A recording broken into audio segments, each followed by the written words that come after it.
बोझ। निकिता माता पिता की बहुत लाडली थी। उसके 3 बड़े भाई थे। कोई चीज मांगने पर उस वक्त उसके सामने हाजिर हो जाती। पूरे परिवार और नौकरों पर राजकुमारी की तरह हुक्म चलाती थी। स्कूल में भी पूरा रौब था। बड़े घर की लाडली जो थी। ऐसे ही उसने कॉलेज में एडमिशन लिया। उसकी ठाट बाट, बड़ी गाड़ी में आना जाना, हर दिन नया फैशन देखकर हर कोई उससे दोस्ती करना चाहता था। थोड़े ही दिनों में उसके बहुत सारे दोस्त बन गए। पूरे कॉलेज में उसकी अपनी एक अलग ही पहचान थी। एक दिन उसके घर एक रिश्ता आया। खानदानी लोग थे और उनके साथ पापा की पुरानी जान पहचान थी। निकिता के साथ कोई जबरदस्ती नहीं थी। निकिता ने फिर भी हाँ कर दी क्योंकि वह अपने परिवार से बहुत प्यार करती थी। वह जानती थी कि वह लोग उसका अच्छा ही सोचेंगे। लड़के का नाम राज था। राज काफी पढ़ा लिखा और समझदार लड़का था। ससुराल वाले भी बहुत अच्छे थे। ससुराल में निकिता की जगह वैसे ही थी जैसे कि मायके में। कोई भी काम कविता की सलाह के बिना नहीं होता था। सबकी लाडली बहू बन गई थी। फिर उसने एक बेटे को जन्म दिया। उसका नाम आयु रखा। पोता पाकर ससुराल वाले बहुत खुश थे। निकिता सोचती कि उसकी किस्मत कितनी अच्छी है। उसका हर अपना उसे कितना प्यार करता है। चाहे जीवन में कैसा भी समय आए, मेरे अपने हमेशा मेरे साथ है। मैं कभी अकेली नहीं हो सकती। कितनी खुशकिस्मत हूँ मैं। पर शायद निकिता की खुशियों को उसकी अपनी ही नजर लग गई। एक दिन वह मायके जाने की जिद कर बैठी। राज को बहुत काम था, लेकिन फिर भी उसे ले गया वो। रास्ते में उनकी गाड़ी एक ट्रक से टकरा गई। निकिता, राज और आयु बहुत बुरी तरह से जख्मी हो गए। काफी दिनों के इलाज के बाद राज और आयु तो ठीक हो ही गए, लेकिन निकिता पूरी तरह ठीक नहीं हो सकी। सर पर गहरी चोट लगने के कारण वह अपनी आंखों की रोशनी खो बैठी। अब निकिता की किस्मत जैसे उल्टे पांव चलने लगी।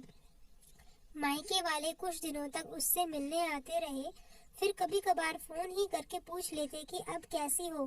धीरे धीरे ये सब भी कम हो गया।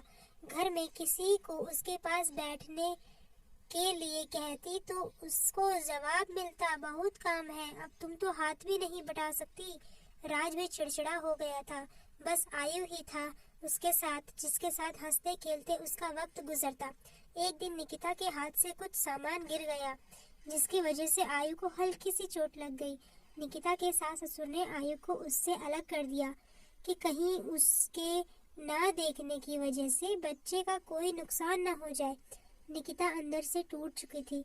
एक दिन उसने सबके सामने मायके जाने की इच्छा रखी तो राज उसे तुरंत मायके छोड़ आया, जैसे कि वह भी यही चाहता था। लेकिन आयु को उसके साथ नहीं भेजा गया। निकिता कभी आयु से दूर नहीं रही थी, पर अपनी कमी के कारण उसने ज्यादा बहस नहीं की।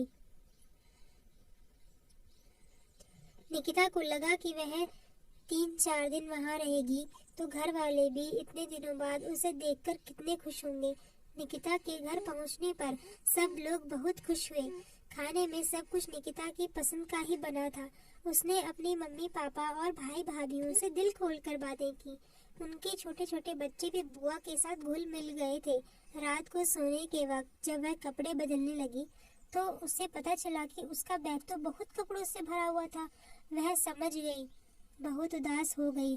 कुछ दिनों तक तो सब ठीक रहा, फिर जैसे सब बदलने लगा, सबका व्यवहार बदलता रहा। वह लोग जैसे उससे थक चुके थे। सब लोग घुमा फिरा कर पूछने लगे कि राज कब आ रहा है तुम्हें ले जाने। वह बहाना बना देती, जबकि वह जानती थी कि उस घर में अब उसके लिए कोई जगह नहीं है। निकिता से चलते वक्त कुछ न कुछ नुकसान हो जाता। थोड़ी बहुत टोका टाकी उसे सुनाई देती और वह टाल देती। एक दिन उसके हाथ से लगकर एक कीमती फूलदान टूट गया। छोटी भाभी ने बहुत हंगामा मचाया। निकिता के माता पिता रोज रोज के झमेलों से तंग आ गए थे। उन्होंने राज को खुद से फोन कर दिया। राज निकिता को अपने घर ले गया। निकिता को अपने परिवार वालों से ये उम्मीद नहीं थी। जिस निकिता के कहे बिना घर में एक पत्ता तक नहीं हिलता था, उस घर के लिए वह अब बोझ बन चुकी थी। राज के साथ ससुराल आते वक्त वह बहुत खुश थी, क्योंकि वह अपने घर जा रही थी, अपने जिगर के टुकड़े आयु के पास। परंतु यह खुशी भी कुछ पल की ही थी। सारा बंदोबस्त पहले ही किया हुआ था। निकिता को सीधे ऊपर वाले कमरे में पहुंचा दिया गया। आयु से दूर रहने की सख्त चेतावनी दी गई। एक काम वाली लता को उसकी जिम्मेदारी सौंपी गई, जो उसके खाने पहनने जैसी जरूरतों का ध्यान रखती थी। निकिता ज्यादातर चुप ही रहती, कभी कभी काम वाली लता से थोड़ी बहुत बातचीत कर लेती। उसके जरिए आयु का पता चल जाता। सबकी लाडली बेटी और सबकी लाडली बहू सबके लिए लाडली से बोझ बन चुकी थी। इसीलिए अपनों का हमेशा साथ दें, चाहे वो किसी भी परिस्थिति में क्यों न हो। धन्यवाद।